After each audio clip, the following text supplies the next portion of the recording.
That's one thing, isn't it, that Freemasons are humanoid reptiles? Yeah.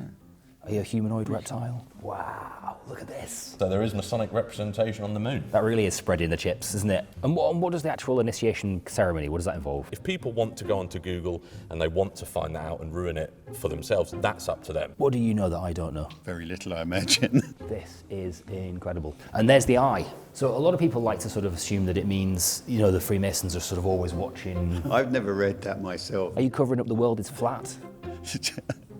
Have we come around all this flat? Was the landing on the moon, was it fit by the Freemasons? It wasn't, no, not as far as I'm You aware. sure? Can I? Yeah, no. The Metropolitan Police are considering whether to make being a member of the Freemasons a declarable organisation for officers. I thought that we could use this as a bit of an opportunity to have a chat about this mysterious organisation, its history, the shadowy nature of it, and what role it really plays in modern society. This is Times Radio. So a few weeks ago, I was talking on my radio show about the Freemasons, the historical, secretive society. Who are they, really? And do they run the world? The next morning, I woke up to an email from a Freemason, but not just any old Freemason, a guy called Adrian Marsh, the Grand Secretary of the United Lodge of England, the head honcho of all of the Freemasons. He said he'd listened to the show the night before, and if I was interested in the Freemasons, why don't I come along to this place? This is the United Lodge of England. This is the headquarters of the secretive society that is the Freemasons in Covent Garden. He said to come along, so I said yes.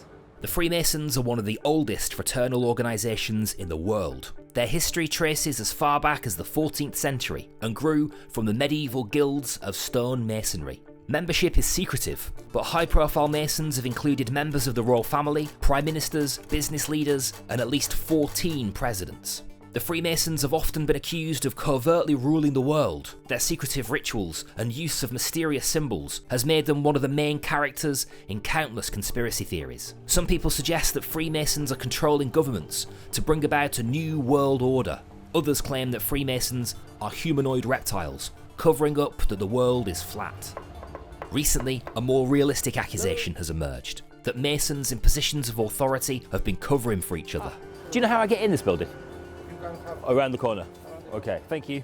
The Metropolitan Police are considering making their officers declare if they are members of the Brotherhood, after a report that criticised their secrecy. The clock below the tower commemorates the 250th anniversary of the foundation of the original Grand Lodge on the 24th of June, 1717. 1717, this has got so much history, but throughout that whole history, there's always been this sort of air of mystery about the Freemasons, about why they really gather, who they really are, and what they're really doing. Whatever the truth, the Freemasons are fascinating and mysterious, and now I get to go inside. This looks more like it. Oh, we're here to meet Sean Butler, yes. Welcome to stop filming, come in and we can call it. We have to start filming here? Yes. Okay. After being told to stop filming, we were met by Sean Butler, the United Grand Lodge of England's head of memberships and communications.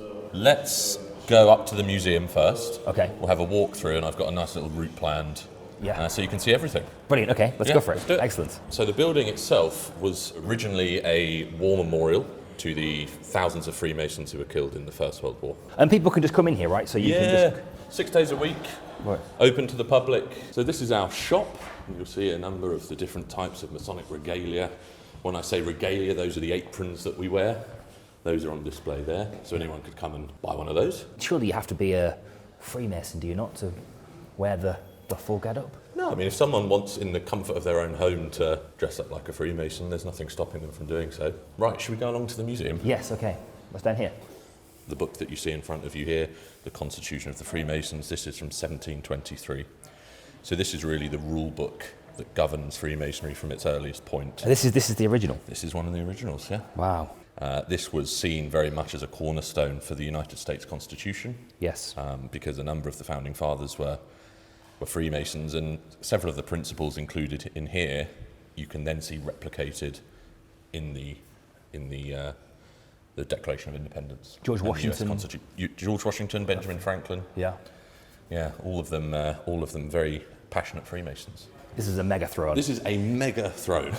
I've never seen a bigger chair than this. This is what I expected to find today. Yeah, exactly. Yeah, this mega throne. So what was the idea behind the throne? Well, I mean, and you'll see this when we go around the other Masonic lodge rooms in the building.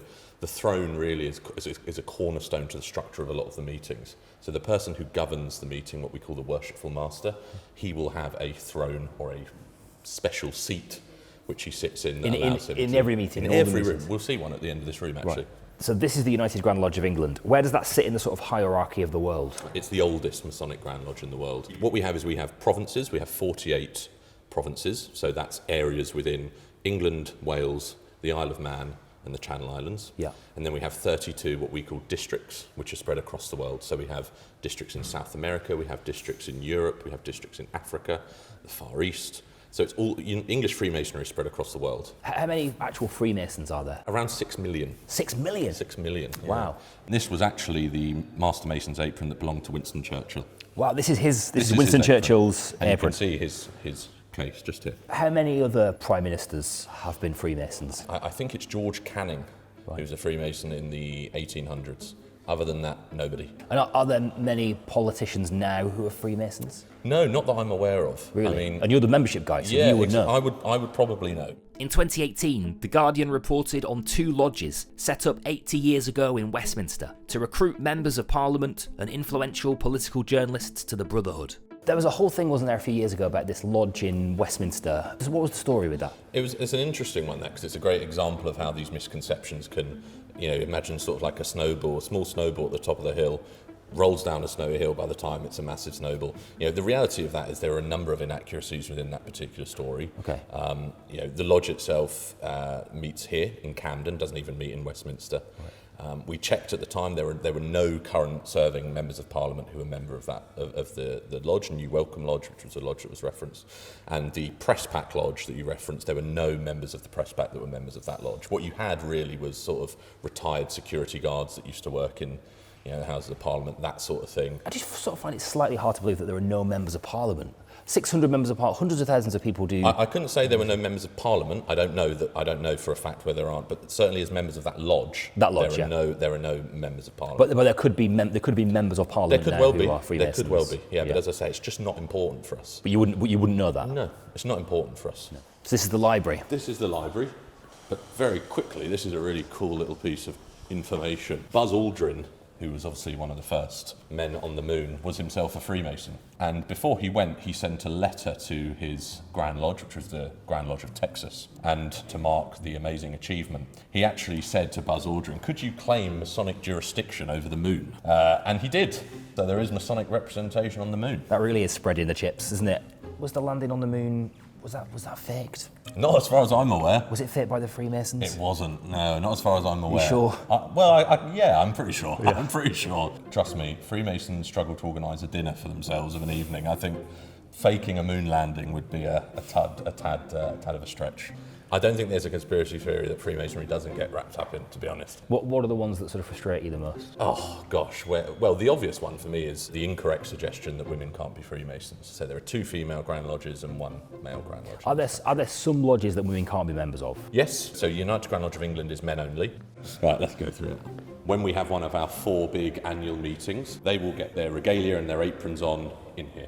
There's some interesting portraits, monarchs. So a lot of royal links to Freemasons. Yeah, there is a connection there, certainly, which continues to this day, as I say, with His Royal Highness the Duke of Kent as our Grand Master. Duke of Kent. Is the King a Freemason? King's not a Freemason, no. Prince Wales? Nope, William? No. Not a Freemason. Harry? Nope. No. The only senior Freemasons are Duke of Kent and his brother Prince Michael of Kent.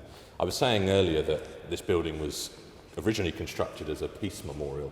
Yeah. And at the very centre of that peace memorial is this shrine, and the shrine is in memory of those Freemasons that we spoke about who lost their lives in the First World War. How many exactly? Do you think? Thousands, over 3,000. Over 3,000 Over Freemasons. 3,000, yeah. And that was in the First World War? In the First World War. There was a thing, wasn't there, about Hitler and Freemasons? There and was. Also, I think Franco and Mussolini also, like the sort of fascist dictators of the 1930s, really had it in for the Freemasons. They did. I think, it's a lack of understanding. certainly, and we certainly see throughout the reign of the Nazi Party that the misconceptions, the fabrications, the lies about Freemasonry play a very prevalent part in a lot of the propaganda. Right.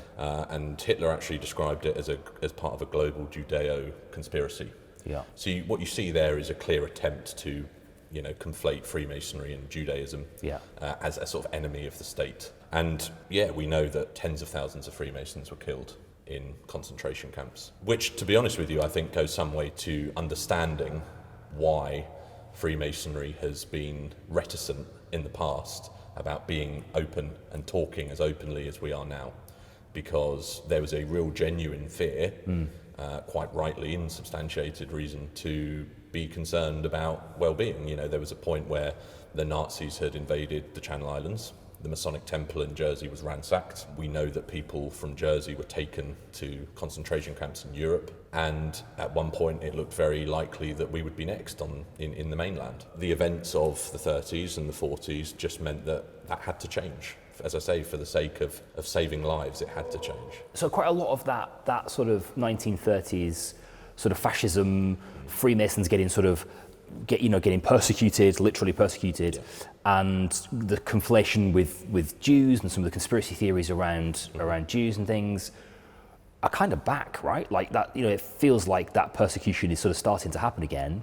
Do you feel, is that happening with the Freemasons? I mean, and do you feel unsafe ever? I think you only need to type in the word Freemasons on X, for example, to see some of the violent rhetoric that's sometimes levelled against Freemasonry.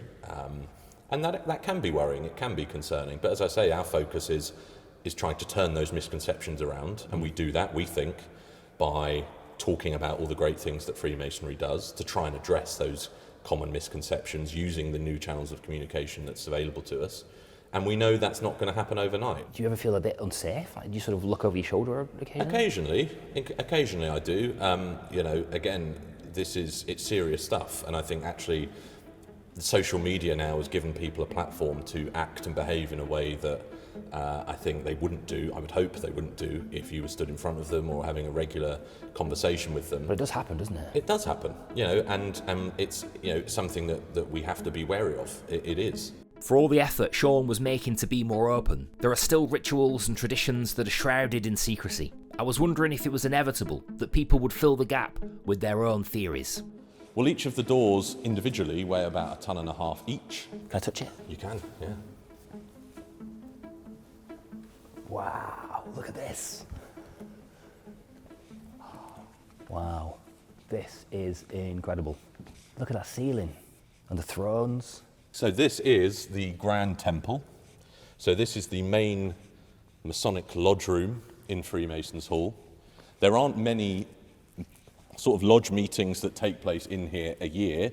You're looking at 4 big meetings, which we call the quarterly communication, and then there's another one which we call annual investiture, which is where people get their promotions, or they get their new appointments to what we call grand rank, which is a very special thing for a Freemason. And what does the actual initiation ceremony, what does that involve? Well, I mean, so I would encourage you, Darryl, to come and join and find out exactly what it involves. But as I say, there's... Is that an offer? It is. I mean, if you're interested... Is that an official offer? Exactly. We're more than happy to help you out with that. But, someone will come in and they'll be led round the room and there'll be different things that happen to them. They're blindfolded? They are blindfolded, yes, that's true. Right. And again, what you've got to remember is these ceremonies that we enjoy as Freemasons, they're 300 years old. Yeah. And just like with the opening of the House of the state opening of Parliament, the coronation of a new monarch, things that have its roots, in tradition and in history, there are going to be things that nowadays we might think are a little bit different. But that's part of the enjoyment for a lot of people. Yeah. And having that direct link back to what our predecessors and our ancestors were doing 300 years ago is a huge part of the enjoyment with Freemasonry. Okay, so I'd be brought in. I'd be taken around. I'd be blindfolded. Yes. Taken around. Then what happens next? Well, that is like that. The equivalent for that would be if we were to go into a cinema to go and see a film. If I was to ruin the ending for you before we went into the film, so I'm not going to do that. That bit's a secret. That bit's private. What we would encourage people to do. Not a secret. I wouldn't class it as a secret. No, because you could go onto Google and find out. if I'd have had that experience ruined for me before I'd done it, it would have taken so much of the enjoyment out of it. So purely it's that. As I said, if people want to go onto Google and they want to find that out and ruin it for themselves, that's up to them. You're not giving any secrets? Unfortunately not, No. no. Like, you know, when the president becomes president and suddenly they tell them where the aliens are and that kind of thing? Nothing like that, I'm afraid. No, nothing like that. And how do you become the kind of person who sits on the throne then? What I hadn't realised was that one of the people who usually sits on that stage, Adrian Marsh, the Grand Secretary of the United Grand Lodge of England, was right behind us. It is very grand. It's good, isn't it? We're just been joined by Adrian Marsh, actually. I This think is you've been Adrian speaking Marsh. with Adrian, Brilliant. yeah. Hey, Adrian. Lovely to meet you. How are you? Very well. Yeah, good. Good to meet you. Thank you for having us. As the Freemasons' Grand Secretary, Adrian Marsh has been one of the most outspoken critics of people being made to declare that they are part of the Brotherhood. But I couldn't shake the feeling that it was possible influential Masons, like those in the police, could be covering for each other. How much control do they really have over how members use their relationships? It's a point I wanted to put to Adrian. I also wanted to know how he felt about the Freemasons' secretive rituals and symbols being at the centre of so many conspiracy theories. The centenary celebration at the Royal Albert Hall in 2017, but it was designed to just give a history of basically the 300 years, effectively.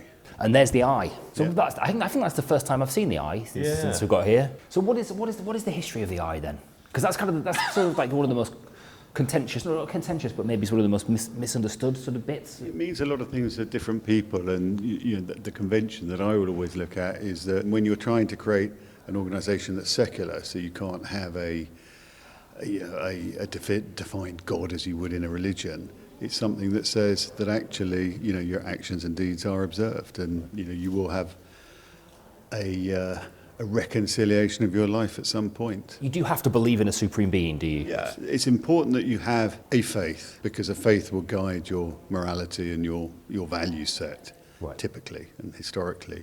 So we've always said that you need to have faith in something, but we really don't mind what. Right. But you know, to have an active value set that's driven by your beliefs and your adherence to rules of law and, you know, society in general. So a lot of people like to sort of assume that it means, you know, the Freemasons are sort of always watching. It's been a pain, right? It's been a real pain, hasn't it, for you, this? I've never read that myself, but now you're saying it, it wouldn't surprise me, because it's just one of those great myths that you do read about.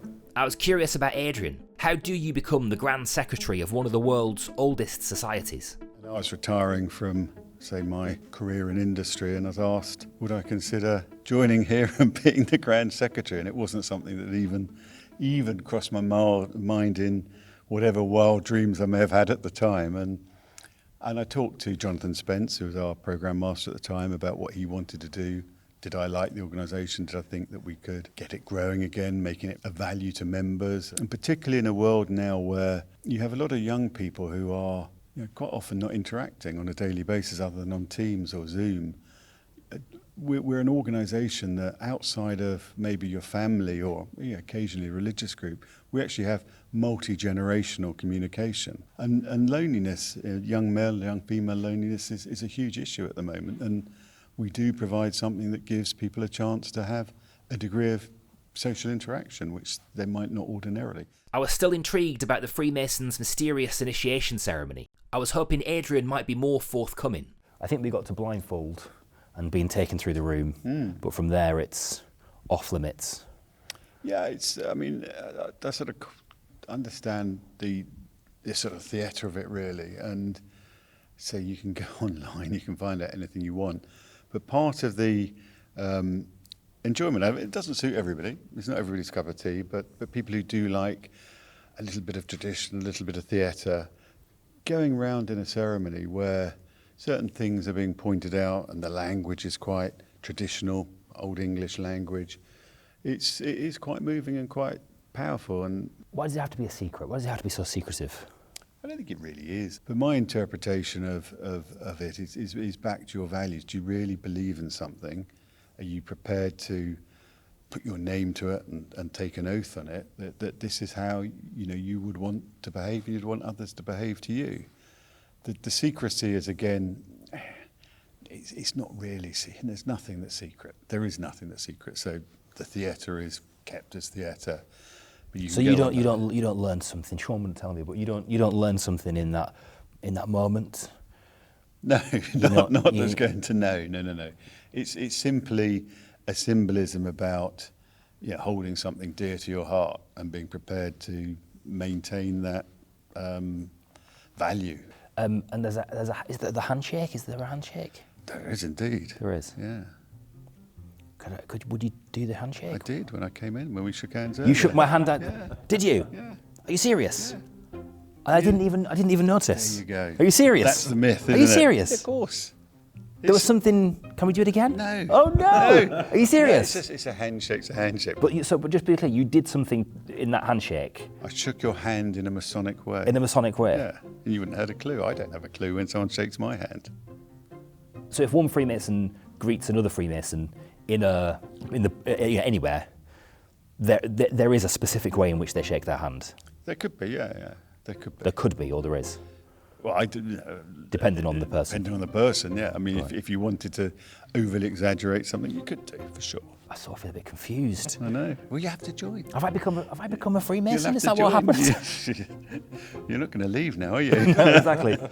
You're quite powerful. You're the Grand Secretary of the United Lodge. Grand Lodge. The Grand Lodge of England. The United Grand Lodge. Grand United Lodge. United Grand Lodge of England United and Wales. Grand Lodge of England and Wales. That's a big gig. If you were to send somebody in a position of power an email, or would you get it? Do you know what I mean? Though? Like, do you get a hearing? What about maybe like a Prime Minister or a Secretary of State? It would depend what it was about, but if it was something related to a matter of consultation, yeah, I would expect that to be received and acknowledged, and whether it's acted on or not, I can't answer. But yeah, you would get that. What about the Prime Minister? I've never written to the Prime Minister, but I suspect it would end up in whatever bureaucratic channel that will be dealing with it. I'm not being sort of facetious or glib or flippant. Just trying to understand. Sure.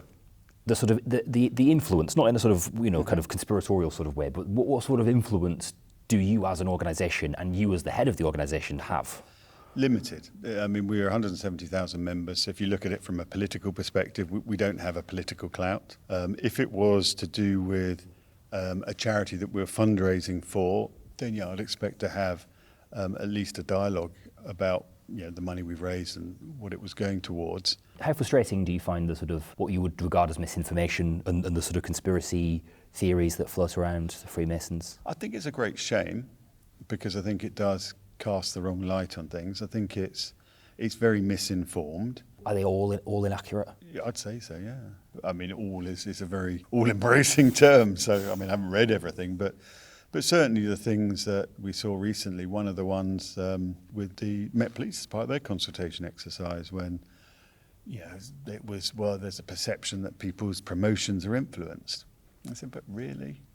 I mean, you have... That's possible. Is that possible? I don't think so, because legally anyone who would have an interest would have to declare, the same as if it was your church group or your golf club member. If you knew somebody who was connected to a decision-making process, you would have to declare it.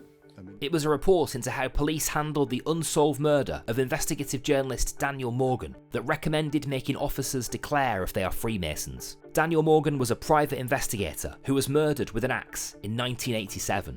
When the police were unable to find a killer, a report found that the Met was institutionally corrupt and had repeatedly covered up its failings. It pointed out that 10 of the police officers who were prominent in the investigations were Freemasons, and while it found that membership of the Freemasons was not a factor in Daniel's murder, and it found no evidence that Masonic channels were corruptly used, it did say that some officers being members was a source of recurring suspicion and mistrust, and that there were doubts as to whether Masonic loyalties, which all Freemasons swear to uphold, might present a conflict of interest.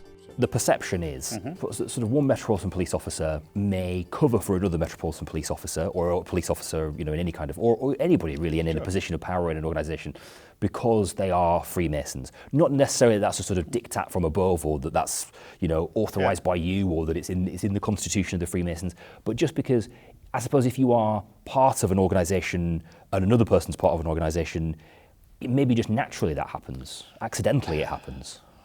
I think you have to be really clear on what would be a motivation for someone to act in super bad faith or be a bad actor.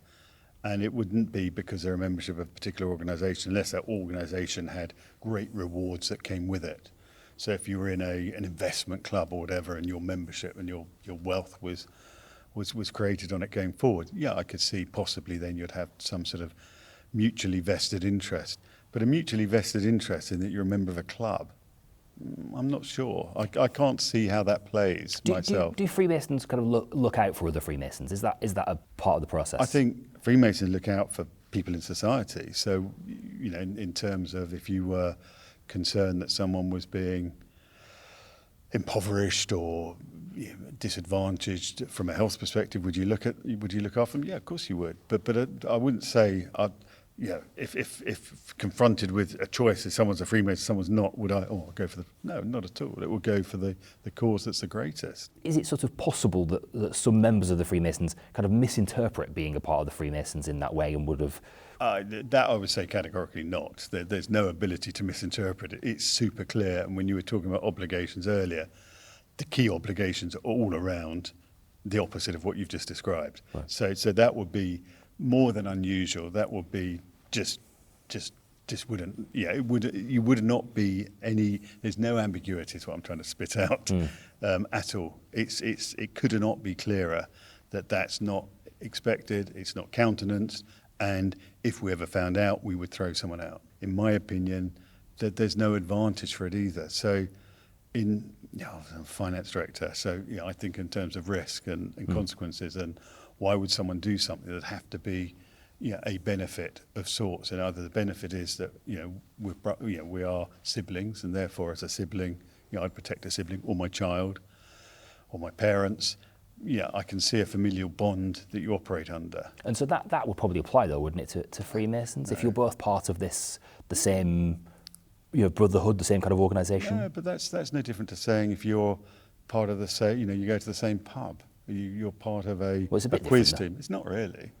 It's actually not really, because you're still a member of a membership organisation, and there's nothing, unless you join a membership organisation that specifically says you must act together, you can't ever which we don't. We're super clear the opposite. Look, the police have looked into this for 40 years, 50 years, 60 years, and there's never been any evidence at all. But if there's sort of inherently a secrecy about it, that may hinder them getting a clear view. But there isn't any secrecy. What's the secrecy? Or police officers not declaring that they're members of the Freemasons. But you don't have to declare you're a member of anything in the police. You don't have to declare you're in a particular church or in a golf club. If there's a legal reason why that declaration is important, because there's a proven factor and a connection, then yeah, you'd have to. If there's a conflict of interest, or that your decision could be prejudiced because of something, yes, of course you have to declare. But there are reasons why the laws of Great Britain are the laws of Great Britain, and the laws of free association are around. And a lot of them date back to the 30s and 40s, where in parts of Europe that wasn't the case. And you would have to declare your religion, your organisation that you're a membership of, and history dictates what sort of environment that created. So you cannot legislate for perception. You have to legislate for legal fact and fact-based things. Otherwise, the society breaks. And obviously, people presume that the Freemasons are basically running the world. Yeah, and you can talk to someone and people believe that members of a certain church or religious group are running the world. They believe that lizards are, in some, it's where does it stop? That's one thing, isn't it, that Freemasons are humanoid reptiles? Yeah. Are you a humanoid reptile? What do you know that I don't know? Very little, I imagine. Can I? Yeah, no. Are you covering up the world is flat? Have we covering out all this flat? Now you're getting into some really serious secrets here. No, of course not. I mean, what we're about is saying that as a society we want people to feel inclusive and be included and support the communities and their fellow mankind. That's all we're saying. Some people genuinely think that the Freemasons were involved in the murder of JFK, or that they are covering up secrets, or that and Freemasons have throughout history been kind of persecuted. And I wondered if you ever sort of feel that at your door a little bit. No, I don't. Not living in our country, I don't. But I could see how you could get to that, that step if things changed, and if perceptions were reinforced in the same way as they were in Nazi Germany when Freemasons, for whatever reason, were put in concentration camps and executed. You don't feel sort of targeted, maybe? No. When you're the Grand Secretary of an organisation that a lot of people hold accountable for things and, feel have undue influence in the world? Well, you said number. A number of people will think things about a lot of different things in life, and we're not dictated to by a series of minority opinions. We're dictated to by the general population and a belief that in the end sort of a large number of fair-minded people manage our democracy and support our democracy, so no. Thank you for having me, Sean. No worries. It's been a pleasure. I'm watching very closely for... No. That was just a normal handshake. Okay, fine. Thank you, Sean. See you soon. Take care. See you again. It's hard to know really what to think about the Freemasons. I mean, this is an absolutely beautiful building, so full of majesty and opulence, and they're trying everything they can, clearly, to try to shake off this idea that it is a mysterious secret society who secretly run the world. A conversation I had with one Freemason, he didn't want to be on camera, but he said something really interesting, which was that, for him it's about sort of community and belonging and coming together with friends, and the historical element, the rituals of it, the bit that is kind of weird and mysterious, the blindfolds and the oaths. He said all of those things were sort of rooted in history and tradition and gave him a sense of certainty in a world that is lacking certainty. But I wonder if there's something inevitable about people concluding that they are part of a global conspiracy to run the world when there are so many mysterious bits. Maybe you just can't have a secret society in this day and age without people filling the vacuum that you leave with nefarious intent, conspiracy theories, wild ideas. In any case, it is a beautiful building.